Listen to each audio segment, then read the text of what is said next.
Year 10, so today we're looking at glass bricks and dust, which is one of the extracts you'll be focusing on for this couple of lessons. It is an extract from a specimen paper, and this is what it will look like when you get the paper. What it will actually look like is here. So specimen material, and then you have to go to your page number and it will be here. But the general layout is the same on this one.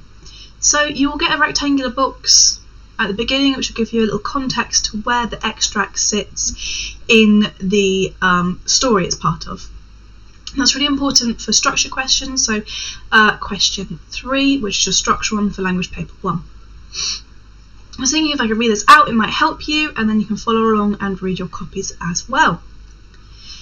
So looking a little look at the rectangular box here, let's see what it says about this extract. The main character in this story is a boy, though we don't get to know his name or age. At this midpoint in the story, he is playing amongst some rubble on the site of a demolished building. Everything seems normal to begin with, however. Also, what I want you to notice before we get into reading it is the line numbers are here for you.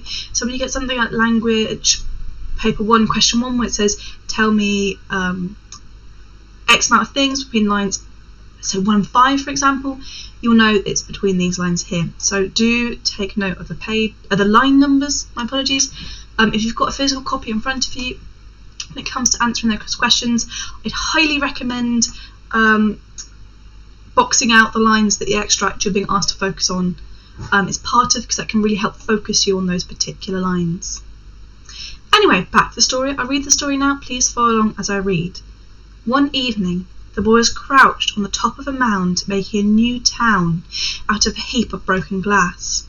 He liked this time of day best, after tea, before bed. The air seemed to get grainy as its colour changed from vinegary yellow to candy floss blue. He could rub it between his fingers like dust and slow time. At the top of the mound he was in charge, and he didn't want to go home to bed. He collected the green glass shards and broken brown bottlenecks. He tumbled fragments of old window into his hands like shattered marbles. He pushed the glass into the mound, making houses, balancing roofs on them, building towers. The last of the sunlight caught and glinted in the tiny glass walls. More of the black birds he'd ever seen before rushed overhead and gathered on the lamppost. The orange light hadn't yet switched on, but the shadows were growing. He heard 9 chimes of the town hall clock. For a moment, the lamppost looked like a tall, thin man wearing a large black hat. When the man turned towards him, he looked like a lamppost. The man had a greyish-green coat speckled with rust and a black hat that quivered with beaks and feathers. The man didn't need to climb the mound. He was face to face with the boy, with his feet still planted in the pavement. "What are you making?" asked the man. The boy didn't answer. Every child is always making something. Shake them out and they're full of dust and dreams. The boy stood up, ready to run. But then he remembered at the top of the mound, he was king. He dug his heels into the rubble. "I'm making a new town, a better one than this. The sun can shine through the walls, the buildings look grander. It'll be a great glass city." "All it needs is people," said the man. "Yes, it needs people," said the boy. And when he looked down, tiny creatures were scuttling beneath the glass roofs. They looked like ants or spiders, but the sky was darkening and the creatures were moving too fast to be sure. He looked to the man, but there was only a lamppost.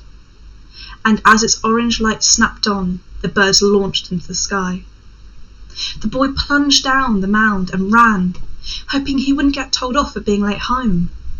Before he reached the end of the street, he knew something was wrong. The world was too quiet. Where were the sound of cars, or footballs being kicked against walls? There were no shouts from parents calling everyone in. "Mum?" He pushed open the front door. The house in darkness, but the telly was switched on. His mum wasn't in any of the rooms. A half-drunk a half-drunk cup of tea had been left on the arm of the settee. The boy thundered back along the silent streets. He stood in the orange light beneath the lamppost. "Give them back!" he shouted. But nothing happened, although he could hear the rustle of feathers coming from the darkness above the light. The boy ran to the top of the mound. "Give them back!" "But I haven't got them." The man's face glowed. "You have." In the gloom it was hard to make out the tiny creatures beneath the glass roofs. They were no longer moving. The boy couldn't be sure what was a particle of rubble and what was a person sleeping in their broken glass house. "How do I get them back?" he asked. But the man was a lamppost again. So that's the extract.